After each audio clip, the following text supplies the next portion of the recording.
원래 우리가 알던 그 찬양 맞나요?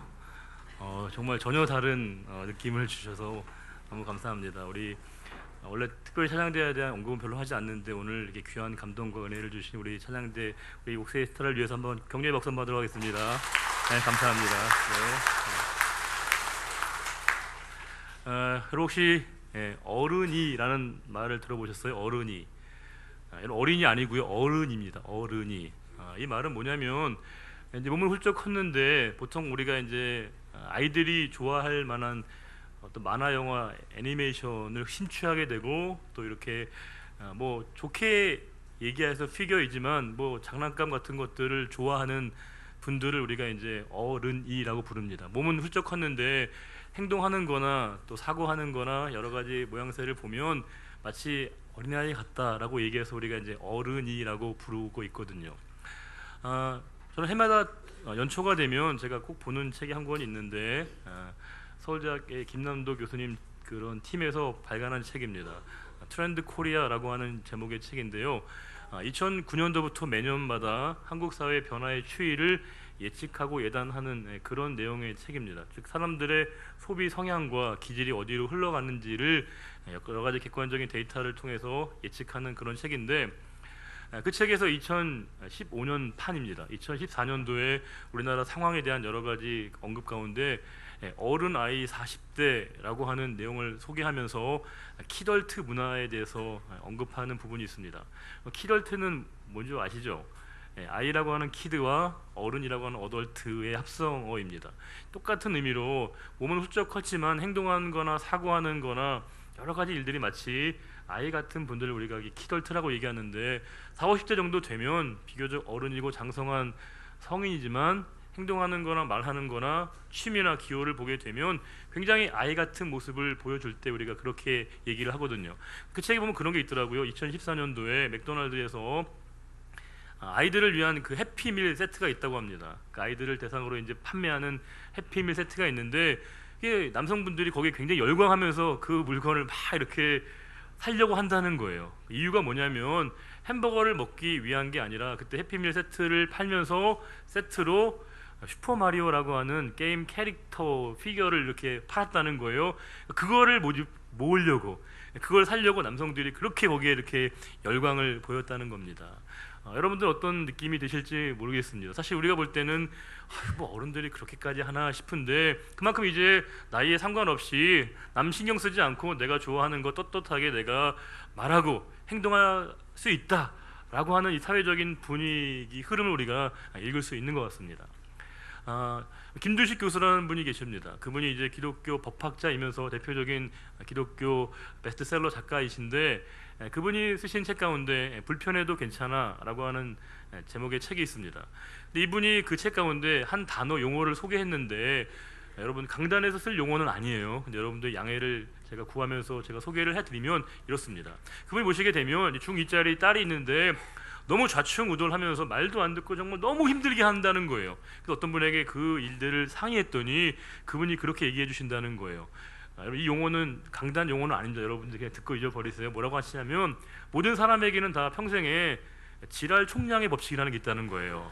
이게 뭐냐면 한 사람은 살아가면서 자신의 그런 어떤 기질과 성향이 있는데 그것들을 충분히 다 쓰고 발휘해야 된다는 거죠. 그러니까 만약에 청소년기 어린 시기에 그것들을 다 쏟아내거나 발휘하지 않게 되면 늦바람이 들어서 어른이 되어서 그런 기질과 성향이 나타날 수 있다라고 얘기를 한다는 겁니다.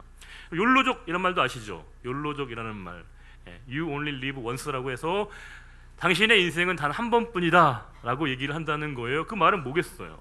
한 번뿐인 인생 눈치 보지 말고 마음껏 인생을 즐기고 당신이 하고 싶은 대로 해 라고 하는 그런 의미가 담겨져 있는 것이겠죠. 그래서 그 일환으로 그 책에 보면 그런 게 있다는 거예요. 예전에는 식사라고 한다는 것, 밥을 먹는다는 건 뭐겠어요? 누군가 함께 대화의 자리로 우리 밥 한번 먹자 이렇게 얘기했다는 건데 지금은 남 신경 쓰지 않고 내가 먹고 싶은 거 나 혼자 가서 먹는 사람이 많아졌다는 겁니다. 흔히 말하는 것처럼 혼밥이죠. 혼밥, 혼자서 먹는 밥입니다. 근데 그 책에 보시게 되면 이 혼밥도 단계가 있다는 거예요. 레벨이 있다는 거예요. 1단계로부터 9단계까지 있습니다. 1단계는 뭐냐면 혼자서 편의점 가서 컵라면이랑 도시락을 먹는 단계가 1단계라는 거예요. 마지막 9단계가 있습니다. 그 단계는 뭐냐면 술집에 가서 혼자서 술을 먹는 단계가 최고의 경지라고 얘기한다는 거예요. 이 모든 것들을 종합해 보게 되면 역시 내가 다른 사람의 눈치 신경 쓰지 않고 내가 원하고 내가 하고 싶은 거 내가 마음껏 할 수 있다라고 하는 것이고, 또 그것을 마치 당연하게 우리가 존중하는 것이 사회적인 하나의 미덕인 것과 같은 이 시대적인 흐름 가운데 우리가 놓여 있다는 겁니다. 그러면 제가 마음속에 드는 생각은, 그러면 성인은 언제 되는 건가? 어른은 언제 되는 건가? 그런 생각이 든다는 거예요. 원래 성인이란 말은 우리가 나이가 법적으로 차서가 성인이 아니라 우리가 알고 있는 이 성인이라는 개념에 뭐가 있는 거예요? 그 사람이 완숙하고 성숙했다라고 하는 의미가 담겨 있는 거 아니겠습니까? 우리가 노인이 되는 것과 어른이 되는 것에도 차이가 있다고 얘기하죠. 노인이 되는 건 노력할 필요가 없습니다. 시간이 흘러가면 누구나 다 노인이 될 수 있어요. 그러나 어른이 되는 건 부단한 자기 갱신과 노력이 우리에게 필요하다는 것이겠죠. 인격에 성숙함이 없는 어른은 불가능하다는 겁니다. 그렇기 때문에 어떤 분들은 나는 어른이 되기 싫다고, 나는 이 자리에 머무르겠다고 피터팬 증후군 같이 살아가는 분들이 많다는 겁니다. 물론 하나의 개성으로 우리가 존중받아 마땅한 것이지만 또 우리는 어른으로서, 성인으로서 감당해야 될 몫이 책임이 있는데, 어느덧 우리가 개인을 존중하다 보니까, 개성을 너무 강조하다 보니까 우리가 내가 사회에서 감당해야 될 몫과 책임들에 대한 부분은 상대적으로 약화되는 부분이 있다는 것이죠. 부모님들이 자녀 때문에, 자식들 때문에 소갈이를 하는 분들이 너무 많습니다. 애들이 너무 말을 안 듣는다고, 이해가 안 된다고. 그러면서 이렇게 얘기하셔요. 도대체 애가 이제 다 컸는데도 제 앞가림도 못한다는 얘기를 많이 하십니다. 근데 제가 여러분 청년 목회를 꽤 오래 한 사람으로서 제가 목회 현장에서 임상적 실험의 결과로 터득한 내용은 뭐냐면, 부모님들이 자녀들을 바라볼 때 오해하지 말아셔야 될 게 한 가지 있다는 거예요. 왜냐하면 자녀 그 나이 그대로 보면요, 실망하기 그지없습니다. 20살, 30살짜리가 여전히 애 같아 보이면 답답하죠. 속이 터지죠. 그런데 제가 그때마다 제가 조그만 팁을 하나 드리는데, 자녀의 나이를 계산할 때 10년을 빼라고 제가 얘기합니다. 20살짜리는 뭐로 보라는 거예요? 10살로 보라는 거죠. 10살짜리가 하는 행동이면 충분히 납득이 가고 이해가 되죠. 30살로 보지 말고 20살로 이해하면요, 어느 정도 우리가 마음에 여겨지는 부분이 있다는 겁니다. 40이면 꽤 어른이잖아요. 그런데 40살로 보지 마시고 30살 정도로 이해하게 되면 우리가 마음에 드는 부분이 있다는 것이겠죠. 오죽하면 우리가 이런 얘기를 하겠습니까? 그만큼 사실은 우리가 아이들의 여러분 특징이 뭐예요? 어린아이의 가장 중요한 특징이 뭐죠? 아이는 자기 중심적 사고를 한다는 것이겠죠. 죄송하지만 아이들은요, 남을 잘 배려하지 못해요. 이 온 우주의 중심이 누구라고 생각해요? 나라고 생각한다는 거죠. 내가 이 온 우주와 지구의 중심이다라고 생각한다는 거예요. 타자를 잘 배려하지 못한다는 겁니다. 자, 그러면 우리가 어른이 되지 못하고 성인이 되지 못한다는 것에 대한 우리가 좀 민감하게 받아야 될 것은 뭐냐면, 우리가 늘 어린아이와 같은 사고를 하면서 타인을 배려하지 못하고 모든 것의 중심이 자기가 놓여지기를 원한다는 것이겠죠. 이 사고가 조금 더 발전하게 되면요, 내 이익과 내 권리가 침해받는 것을 견뎌내지 못한다는 겁니다. 조그만 것이라도 내가 누릴 수 있는 이 권한과 권리가 있는데 그걸 누군가가 앗아가거나 그것을 침해하게 되면요, 견뎌하지 못하고 거기에 대해서 저항하게 된다는 것이겠죠. 예전에는 우리가 우리라고 하는 공동체 의식이 훨씬 더 중요하게 여겨지던 시대가 있었는데, 지금은 나라고 하는 개인이 훨씬 더 중요한 것으로 여겨지는 시대의 이 변화를 우리가 경험하고 있다는 겁니다. 자, 그러면 우리가 각 가정마다 보게 되면요, 이제는 자식이 많은 가정이 그렇게 많지 않아요. 보통 이제는 평균적으로 1명 내지 2명이다 보니까 이 1명이 너무 중요하게 여겨진다는 것이겠죠. 그런데 문제는 이 1명의 자녀를 내가 어떻게 키우는 게 좋은 건가? 나는 부모로서 어떻게 내 자리매김을 해야 되는 건가? 우리가 기독교적인 세계관과 기독교적인 신앙으로 자녀를 키운다고 우리가 흔히 말을 하는데, 그럼 우리가 부모로서 어떻게 자녀를 위해서 우리가 부모됨의, 어른됨의 자리를 매길 것인가에 대한 고민을 하게 될 때, 그 우리의 고민에 대한 나름대로의 성경적인 해답을 줄 수 있는 본문이 오늘 우리가 보게 될 이 사무엘상 말씀에 담겨져 있습니다. 우리가 보게 될 이 말씀에서는 이제 사무엘을 다루게 될 터인데, 우리 사무엘이 어떤 사람인지 한번 생각해 볼 필요가 있죠. 사무엘은 일단은 출생 그 자체가 너무 극적이었죠. 사무엘은 그냥 태어나지 않았습니다. 사무엘의 엄마가 누구예요? 어머니가 한나죠. 아빠는요? 여기까지 자신감 있게 나오시다가 갑자기 너무 조용해지시는데, 엘가나라고 하는 아빠가 있죠. 이 엘가나와 한나는 부부였잖아요. 근데 엘가나에게는 한나만 아내가 있는 게 아니라 또 한 명의 아내가 있었습니다. 이름이 분인나라고 하는 아내가 있었다는 겁니다. 이 엘가나는 누구를 더 사랑했어요? 한나를 너무 사랑했다는 거예요. 근데 한 가정의 비극이, 분인나는 아이를 낳는데 한나는 아이를 못 가졌어요. 이게 한나에게 너무 괴로운 일이죠. 남편의 사랑은 받고 있지만 아이를 갖지 못했을 때 그 괴로움, 정신적 스트레스가 너무 심해지게 된 겁니다. 왜냐하면 분인나가 계속적으로 이 한나를 괴롭히거든요. 아이도 못 낳은 거라고, 박복한 여라고 이거 놀리니까 너무너무 힘들게 된 거죠. 남편의 위로가 필요가 없습니다. 10명의 아이가 있는데 나 혼자 하면 되지 않냐라고 남편이 아무리 얘기해도요, 그것이 아내에게 위로가 되지 못합니다. 그때 이 한나가 하나님 앞에 결사적인 마음을 가지고 기도하러 올라갑니다. 그리고 기도하죠. 간절한 마음으로 기도합니다. 그때 하나님이 기도의 응답으로 누굴 주셔요? 사무엘을 주시죠. 하나님께서 들으셨다라고 하는 아이 이름을 진 사무엘을 주신다는 거예요. 그런데 너무나 애지중지한 아들이거든요. 너무 소중한 아이잖아요. 그런데 하나님께 이 한나가 아이가 태어나게 되면 하나님 앞에 내가 서원하여 평생을 주의 전을 지키는 자로 내가 보내겠습니다 라고 하는 결심을 한다는 거예요. 누구와 상의 없이요. 사무엘과 상의 없이요. 남편은 물론 상의할 수 있는데 태어날 아이하고 상의 안 했어요. 그냥 엄마가 결단하고 서원한 거예요. 그리고 이제 이 한나는요, 아이가 젖을 떼자마자, 우리식으로 얘기하면 뭐예요? 이유식을 할 만한 때에 이 사무엘을 엘리 제사장의 그곳으로 보내게 돼서 성전을 돕는 일을 맡게 된 겁니다. 게다가 이제부터 사무엘이 할 일들은 중요한 일로 평가되는 일이 아니에요. 왜요? 제사장이 따로 있거든요. 엘리 제사장이 있고 그의 아들 2명이 있어요. 누구죠? 홈니와 비느하스라고 2명의 아들이 있으니까 객관적으로 성전에서 중요한 역할들은 그들이 다 감당하는 거예요. 그러면 사무엘은 뭘 하는 거예요? 잡일, 허드렛 일, 시키는 일로 그 일들을 감당해야 되거든요. 생각해 보세요. 정말 어렵게 태어난 아이고 내가 원치도 않을 수 있는데 부모가 나를 성전에 보냈어요. 또 거기서 내가 하는 일들은 정말 너무너무 시원치 않은 일을 하게 되어 있어요. 그리고 거기서 성전에 지내다 보니까 누구를 만나서 개인적인 이야기를 할 틈이 없어요. 친구가 없습니다. 사회성이 결여될 수밖에 없어요. 자, 그러면 이 모든 조건을 가지고 있는 그 사무엘이라고 하는 아이가 어떻게 자랄지 우리가 충분히 예측 가능하죠. 뭐예요?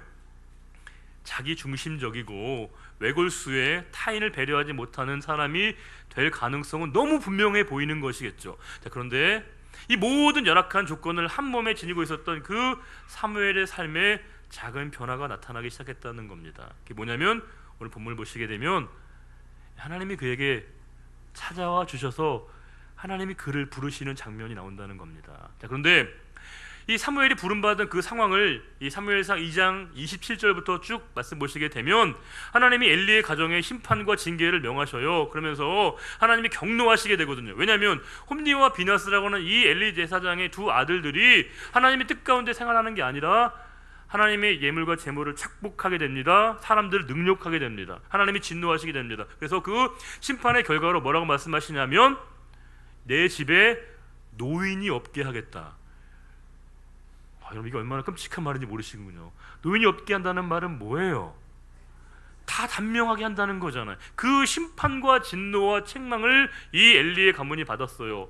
물론 이 심판과 징계의 말씀 속에서 사무엘이라고 하는 이름은 거론되지 않아요. 그러면서 이제 3장 1절에 드디어 비로소 사무엘이 나오는데 3장 1절에 사무엘을 지칭하면서 앞에 뭐라고 되어 있습니까?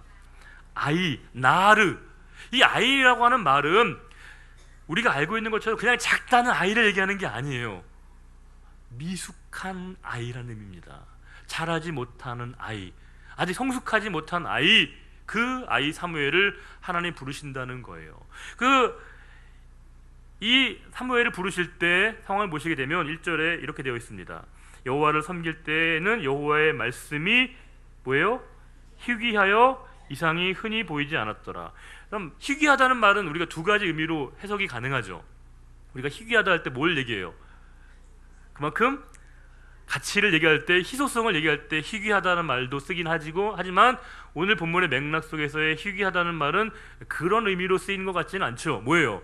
그만큼 하나님의 말씀이 드물어졌다라고 하는 것이겠죠. 하나님의 말씀이 들리지 않는 상황이 되었다는 겁니다. 우리가 지금 이 시대의 비극이 뭐예요? 우리가 세상에서 하나님의 말씀을 듣지 못하는 것, 안타까운 비극이지만 이해할 수 있죠. 왜요? 세상이니까. 하나님을 모르니까 그 사람들이 하나님의 말씀이 희귀한 거 안타깝지만 이해 가능합니다. 그런데 우리의 고민은 뭐예요? 교회에서도 하나님의 말씀이 희귀해졌다는 겁니다. 우리 믿음의 가정에서도 하나님의 말씀이 점점점 희귀해져 간다는 겁니다. 우리를 믿음의 가장으로, 믿음의 우리가 가정으로 하나님이 세우신 이유가 뭐예요? 우리가 우리 자녀들에게, 우리 다음 세대에게 믿는 대로 살아가는 법을 가르쳐야 되잖아요. 그런데 아쉽게도요, 우리의 언행이 일치하지 않는다는 거예요. 신행이 일치하지 않아요. 믿는 것과 행하는 것이 일치하지 않는 모습이 안타깝게도 교회와 우리 믿음의 가정에도 이런 모습이 나타나고 있다는 것을 우리가 몸소 느끼고 있다는 겁니다. 지금 이 엘리의 가정 가운데서도 믿음의 가정이김에도 불구하고, 제사장의 가문임에도 불구하고 하나님의 말씀, 하나님의 비전이 상실되고 있는 그때 하나님이 이 사무엘에게 찾아오신 겁니다. 이런 말씀이 있습니다. 아이 사무엘이 엘리 앞에서 여호와를 섬길 때에는 여호와의 말씀이 희귀하여 이상이 흔히 보이지 않았더라. 여기서 섬기다라고 하는 단어가 중요해요. 메사레트라고 하는 히브리어 단어인데 이게 원문을 보시게 되면요, 능동태 분사형으로 쓰이고 있습니다. 이게 뭘 얘기하냐면 이 사무엘이 여호와를 섬기는 그 일이 단회적이고 일회적인 일이 아니었다는 거예요. 지속적이고 반복적이고 연속적이었다는 걸 얘기한다는 거예요. 이게 뭘 얘기하는 겁니까? 사무엘의 자세, 사무엘의 됨됨이를 얘기하는 것이겠죠. 사무엘이 지금 맡고 있는 일은 객관적으로만 보면 허드렛 일이에요. 사소한 일이에요.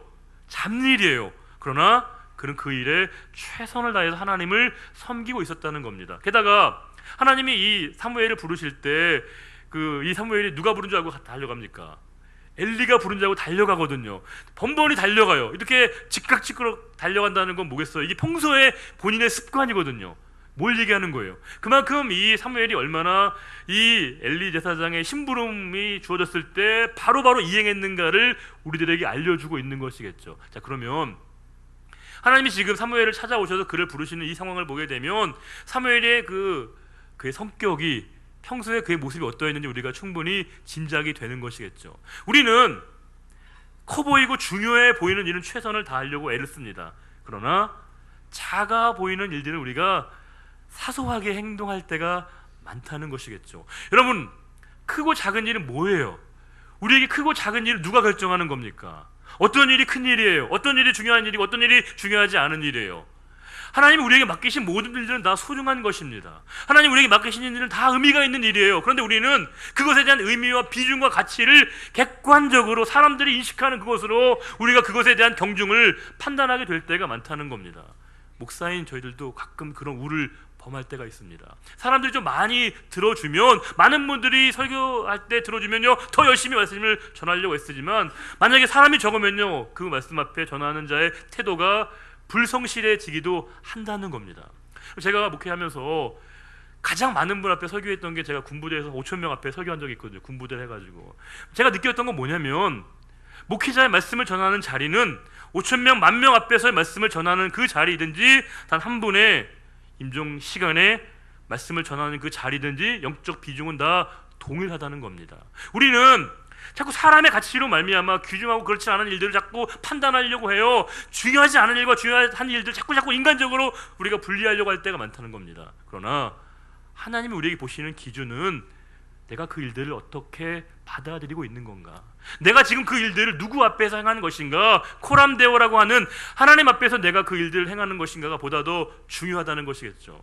어느 목사님이 그런 얘기 하시더라고요. 상대적으로 새벽 기도는 조금 적게 나오시잖아요. 일반적으로 볼 땐 여러 교회에서 수요 예배나 주일 예배에 비교하게 되면, 이분이 새벽 기도를 인도하시면서 말씀을 전하는 가운데 성경책을 보시다가 설교 원고를 딱 만지는데 거기에 이렇게 땀이 흥건히 거의 고인다는 거예요. 뭘 얘기하는 거예요? 본인의 땀이 설교 원고에 닿은 거죠. 뭘 얘기하는 겁니까? 긴장감을 얘기할 뿐만이 아니라 그 자리에 섰을 때 두렵고 떨림의 마음을 얘기하는 거 아니겠습니까? 우리가 드리는 예배는 하나님 앞에 드리는 거죠. 우리가 봉사와 섬김은 오직 하나님 앞에서 행하는 것입니다. 하나님 앞에 행한 것을 우리가 인식하게 될 때 그분 앞에 최선의 모습으로 예배하고 섬길 때 그 일을 평가하시는 하나님 앞에 내게 주신 은혜를 맛볼 수 있는 것, 그것이 바로 우리 성도에게 주신 하나님의 놀라운 축복이고 은혜임에도 불구하고 우리는 자꾸 인간적인 가치로 매길 때가 많다는 겁니다. 달란트 비유를 보세요. 달란트 비유에서 5달란트, 2달란트, 1달란트. 여러분, 우리가 굳이 우리가 하나를 고르면 여러분들 몇 달란트 받고 싶으세요? 이왕이면 다 옹치마라고 우리는 5달란트가 내게 있기를 바라잖아요. 5달란트 맡으면 최선을 다하고 싶잖아요. 1달란트는 비교, 이게 되게 열악해 보이거든요. 그러나 그 주인의 평가는 다 동일하거든요. 내가 작은 일에 충성하였음에. 하나님 보시는 건 그 일에 대한 객관적인 자리매김이 아니에요. 내가 그 일을 어떻게 행하는 것인가, 내가 어떤 마음으로 지금 예배하고 있는 것인가가 중요한 것인데, 지금 이 사무엘은 하나님 앞에 진정성 있게 자신의 삶에 인격을 담아서 하나님을 경외하는 이 사무엘을 주님께서 찾아와 주셨다라고 하는 거예요. 그러면서 2절에 이런 말씀이 있습니다. 엘리의 눈이 점점 어두워 가서 잘 보지 못하는 그때. 이 말은 뭘 얘기하는 거예요? 노안이 왔다, 그 말을 의미하는 것 같지만 여기에 또 중층적인 의미가 있는 거, 다층적인 의미가 있는 거죠. 이 말씀 속에는 엘리의 육안을 얘기하는 게 아니라 뭘 얘기하는 거예요? 영적인 지각을 얘기하는 거예요. 우리가 지금 엘리의 삶을 보면 그렇게 정말 했던 것 같아요. 예컨대 이 사무엘의 엄마 누구였죠? 한나가 아들을 달라고, 자녀를 달라고 그렇게 하나님 앞에 간절하게 나와서 성전에서 기도하잖아요. 그 간절하게 기도하는 그 한나의 모습을 보면서 이 엘리가 뭐라고 얘기합니까? 또 술 취했냐? 술 먹었냐? 이렇게 얘기한다는 거예요.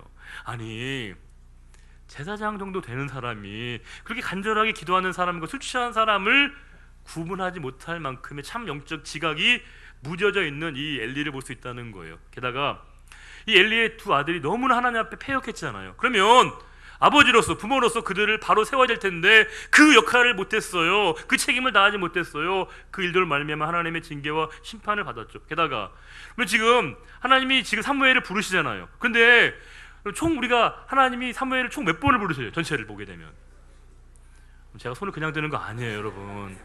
4번을 부르잖아요. 3번까지 엘리가 못 알아챘어요. 3번이 돼서 겨우 알아채고 이게 하나님이 너를 부르시는구나 라고 그때야 비로소 알아챌 만큼 이 엘리의 영적 지각이 닫혀 있었다는 걸 의미한다는 겁니다. 자, 그런데 지금 이 상황 가운데 엘리와 사무엘의 지금 위치가 다릅니다. 보시면요, 2절에 잘 보지 못하는 그때 그가 어디 있어요? 자기 처소에 누웠고. 누가 자기 처소에 누운 거예요? 엘리가 자기 관사 격에서 누워 있는 것이겠죠. 3절에 같이 한번 읽어보겠습니다. 하나님의 등불은 아직 꺼지지 아니하였으며 사무엘은 하나님의 궤에 있는 여호와의 전 안에 누웠더니. 사무엘이 어디 누워 있는지 알 수 있죠. 물론 이거 정말로 사무엘이 언약궤 바로 옆에 누웠다고 볼 수는 없어요. 왜요? 언약궤는 뭘 얘기하죠? 법궤를 얘기하거든요. 법궤는 어디 안치가 되어 있는 거죠? 지성소에. 지성소에 누가만 들어갈 수 있는데, 누구만? 제사장만 1년에 딱 한 번 갈 수 있거든요. 그러니까 이거는 정말로 그가 이 언약궤 바로 옆에 누웠다기보다는 가장 가까이 지근거리에 있었다라고 하는 것의 의미를 갖는 것이겠죠. 그럼 언약궤가 뭐예요? 언약궤가 뭘 상징하는 거죠? 하나님의 임재입니다. 하나님이 그곳에 계시다. 지금 이 사무엘은 하나님이 가장 가까이 계신 그 자리에, 하나님의 임재에 가장 가까운 그 자리에 사무엘이 놓였을 때 그에게 하나님의 음성이 들렸다라고 하는 겁니다. 우리가 부모는 뭐 하는 사람들입니까? 어른은 뭐 하는 사람들이에요?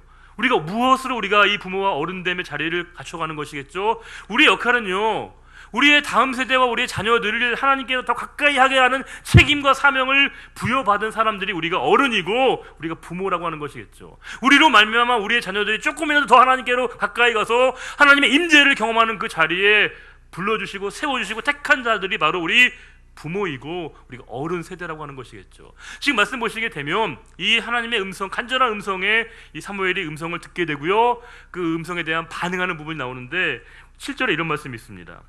7절 읽어보겠습니다. 사무엘이 아직 여호와를 알지 못하고 여호와의 말씀도 아직 그에게 나타나지 아니한 때라.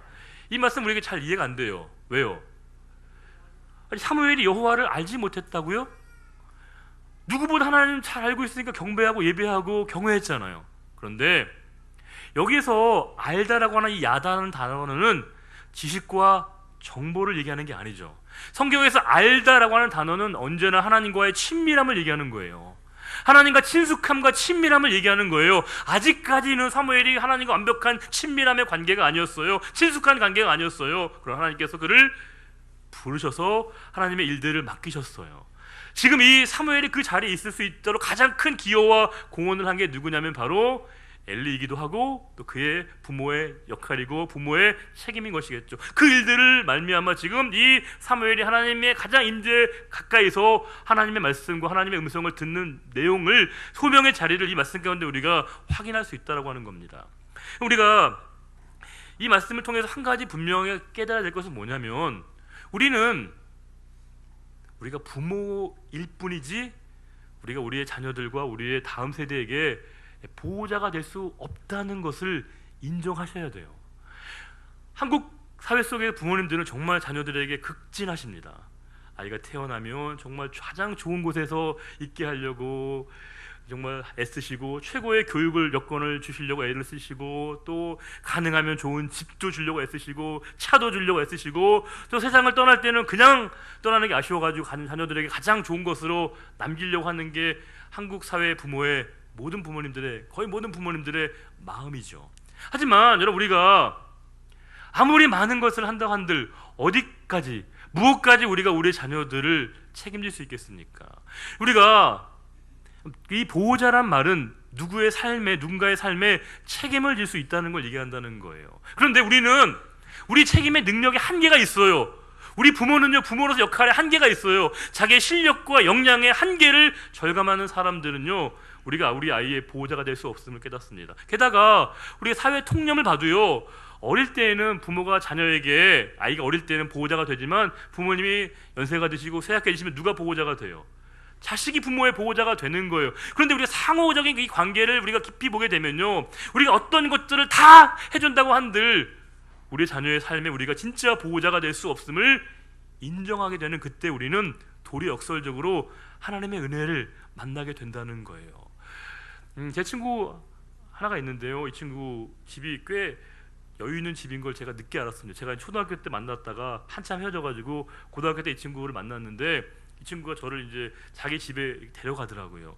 그때 제가 처음으로 이제 강남에 있는 청담동에 사는 친구 집을 제가 가본 적이 있거든요. 와, 그림 같은 집이에요, 여러분. TV에 나오는 집이었어요. 드라마에 나오는 집이었어요. 2층짜리 집인데요, 이 친구는 2층에 살아요.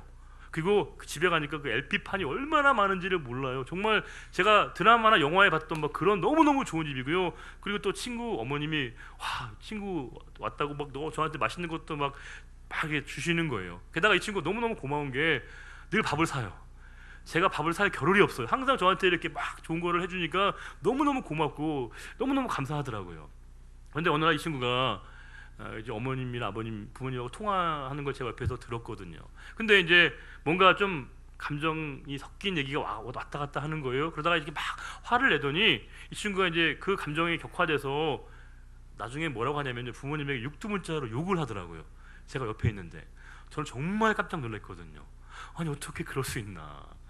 물론 그것 때문만은 아니지만요, 이 친구가 점점 그것 때문에 멀어지게 되고요, 서로 이렇게 연락을 잘 안 하게 되더라고요. 뭔가 제가 이 친구가 이해가 안 됐거든요. 왜냐하면 이 친구에 비하면 저희 부모님은 그렇게 넉넉하게 저를 이렇게 키워주신 것도 아니고 경제적으로나 교육 여건이나 삶의 모든 것들이 비교도 안 되죠. 그러나 저는 제가 제 자신을 돌아보면서 늘 느끼게 되는 것은 조그마한 방에서 저희들을 위해서 엎드리며 기도하셨던 그 어머님의 모습, 지금도 이 세상 그 누구보다도 이 아들의 목회를 위해서 간절하게 기도하시는 아버님의 기도의 모습은 저에게 잊혀지지 않는다는 겁니다. 아버님을 통해서, 어머님을 통해서 저는 하나님을 만난 것이겠죠. 구원의 통로 역할을 부모님이 해주신 거예요. 저는 그 사실만으로도 평생을 하나님 앞에 감사한 마음으로 저에게 주신 이 목회의 자리 가운데 하나님 앞에 늘 감격하는 마음으로 그 일들을 감당하고 있거든요. 우리가 우리 자녀에게 해줄 수 있는 것의 한계를 인정할 때 우리는 도리어 역설적으로 하나님의 은혜를 경험하게 된다는 것이겠죠. 우리가 요셉은요, 야망을 꿈꾸며 매일매일 살았던 사람이 아니에요. 만약에 그가 최고의 권좌에 오르고 떵떵거리는 그 위치에 서겠다는 이 야망 하나를 가지고, 일념 하나 가지고 살았다고 할 때 그 일생에서의 주어지는 모든 환경과 상황은 그에게 극단적인 선택을 했을 가능성이 높다는 것이죠. 그러나 요셉은 그 상황을 견뎠습니다. 버텼습니다. 이겨냈습니다. 왜요? 하나님이 그의 삶의 비전이었거든요. 야망이 아니라, 인간적인 야망을 달성하는 게 중요한 것이 아니라 하나님을 경외하고 하나님을 기쁘시게 하는 그 일이 요셉의 삶의 근본적인 삶의 이유와 목적이었기 때문에 매일매일의 지옥과도 같은 그 삶의 자리 가운데서도 하나님의 은혜를 경험했던 것이 바로 요셉이라고 하는 겁니다. 설교를 마무리하면서 우리가 한 사람, 잊고 있던 한 사람을 떠올려야 됩니다. 누구죠? 이 말씀 속에서 우리가 주목하지 않았던 한 사람, 그게 바로 한나죠. 지금 우리 한나에게 주목해야 됩니다. 왜요? 한나에게 사무엘은 어떤 아들이에요? 전부거든요. 모든 거거든. 이 하늘을 얻기 위해서 정말 하나님 얼마나 간절하게 기도했어요. 하나님 이 아들만 주시면 좋겠다고 얼마나 정말 모든 걸 다해서 기도했잖아요. 간절하게 기도했잖아요. 그런데 하나님이 그 아들을 주셨을 때 역설적으로 이 한나는 자신의 품에서 한나를, 이 사무엘을 떠나서 하나님의 손에 의탁하게 된다는 겁니다. 자신의 능력의 한계를 절감하게 되고, 난 뒤에서 중보자의 기도의 자리를 지켜내겠다고 결단하고 결심했던 그 한나의 기도에 하나님이 반응하셔서 사무엘을 사무엘 되게 하신 그 일들을 우리가 말씀 가운데 확인하고 있다는 겁니다. 우리는요, 부모일 뿐입니다. 우리 아이들의 자녀의 보호자, 다음 세대의 보호자는 바로 하나님이십니다. 그걸 인정하는 우리들 모두가 해야 될 일들은 뭐겠어요? 하나님께서 우리의 자녀들의 삶을 붙들어 주시고 그들의 인생의 영원한 주권자가 되어주시고 보호자가 되어주시기를 바라면서 우리는 겸손하고 겸허하게 내가 지킨 이 믿음의 자리에서 자녀들을 향해서 하나님의 마음으로 기도하게 될 때 하나님 우리 자녀들을 선하게 붙들어 주시고 아름다운 길로 인도하실 것을 믿는 것, 그것이 바로 우리를 향하신 하나님의 말씀이라고 하는 것입니다. 우리 사무엘상 1장 26절부터 28절 한나의 모습을 통해서 우리에게 주시는 하나님의 음성을 듣게 되시기를 바라고요. 우리 1장 26절부터 28절 말씀을 읽고 오늘 설교를 마치겠습니다. 1장 26절부터 28절입니다. 한나가 이르되 내 주여 당신의 사심으로 맹세하나이다. 나는 여기서 내 주 당신 곁에 서서 여호와께 기도하던 여자라. 이 아이를 위하여 내가 기도하였더니 내가 구하여 기도한 바를 여호와께서 내게 허락하신지라. 그러므로 나도 그를 여호와께 드리되 그의 평생을 여호와께 드리나이다 하고 그가 거기서 여호와께 경배하니라. 아멘. 하나님 아버지, 우리는 우리의 자녀들과 아이들의 부모이기도 하고 또 우리 다음 세대의 우리가 어른이기도 합니다. 그러나 우리가 우리 자녀들의 삶에 관여하고 또 우리가 그것을 책임질 수 없다는 것도 인정합니다. 하나님만이 우리 자녀들의 다음 세대의 보호자가 되어주시고 저들을 지켜주옵소서. 그들의 삶의 여건이 녹록하지 않습니다. 매일매일 그들이 수없이 많은 유혹과 시험 가운데 놓여 있습니다. 아버지 하나님, 우리 자녀들이 누릴 가장 중요한 축복이 하나님을 경외하는 믿음의 자리가 되기를 원합니다. 우리를 부모로 부르시고 우리 교회의 어른으로 부르신 이유가 우리 다음 세대와 우리 자녀들이 하나님께로 더 가까이 가서 하나님의 임재 앞에 서기를 원하오니 주여 저희들을 통해서 우리 자녀들이 하나님 만나게 하시고 하나님의 은혜를 누리는 축복을 누리게 하셔서 우리 교회가 지금보다도 10년 뒤 20년 뒤가 더 아름답고 귀한 교회가 되게 하시고 우리 모든 가정 가운데 하나님의 넘치는 축복을 경험하는 은혜로운 일들을 고백하는 우리 모두가 되기를 바라오며 언제나 우리의 모든 삶의 주권자이시며 보호자가 되어 주시는 우리 주님 예수 그리스도의 이름으로 감사하며 기도드리옵나이다. 아멘. 자리에 일어나셔서 우리 620장을 함께 찬송하겠습니다.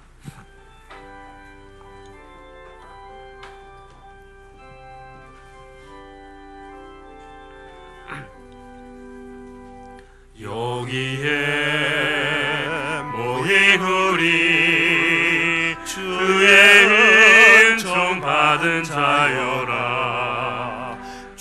주께서 이 자리에 함께 계심을 아노라.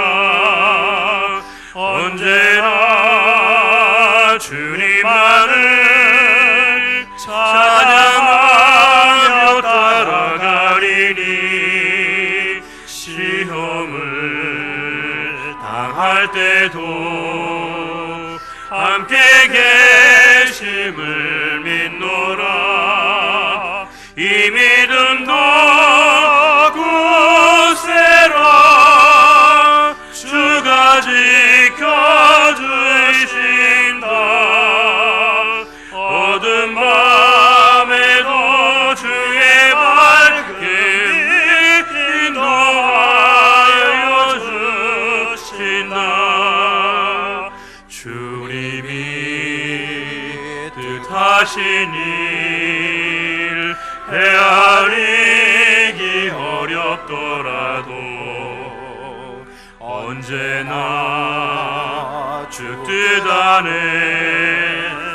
내가 있음을 아노라. 사랑과 말씀들이 나를 더욱 새롭게 하니 때로는 넘어져도 죄의 승리를 믿노라. 이 믿음도 굳세라. 주가 지켜주신다. 어두운 밤에도 주의 밝음이 인도하여 주신다. 여기에 모인 우리 사랑받는 주의 자녀라. 주께서 뜻하신 바 우리 통해 펼치신다. 고통과 슬픔 중에 더욱 주님 의지하오니 어려움 이겨내고 주님 더욱 찬양하라. 이 믿음도 굳세라. 주가 지켜주신다. 어두운 밤에도 주의 밝음이 인도하여 주신다. 여호와는 내게 복을 주시고 너를 지키시기를 원하며 여호와는 그의 얼굴을 내게 비추사 은혜 베푸시기를 원하며 여호와는 그 얼굴을 내게로 향하여 드사 평강 주시기를 원하노라. 이제는 우리 주 예수 그리스도의 은혜와 하나님 아버지의 그 크신 사랑하심과 성령님의 감화, 감동, 인도, 교통 충만케 하심이 오직 우리의 삶의 자리 가운데 하나님을 영원한 보호자로 삼고 그 뜻대로 거하기를 원하는 우리의 거룩한 믿음의 결단과 고백 위에 이제로부터 영원히 함께하여 주시기를 간절히 축원하옵나이다. 아멘.